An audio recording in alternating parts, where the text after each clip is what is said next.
Para kang may pangil. Oo nga, no? Pwede pala siyang Halloween costume.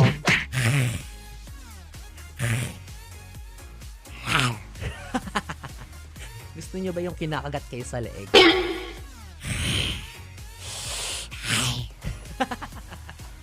Very bumper nga ako kasi sipin mo pang gabi ako. Pero ako lang yung bumper na malungkot kasi wala naman akong nasasakmal na leeg. Wala pa ako nadidiktima eh. Pasensya na pero looking forward tayo dyan.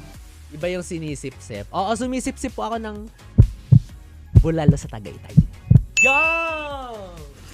Eh, gustong-gusto ko yung mga sinisip-sip na yung bone marrow.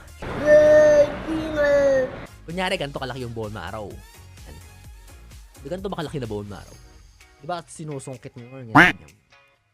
Ganyan mo yung bone marrow. Kakainin mo. Pagkakain mo,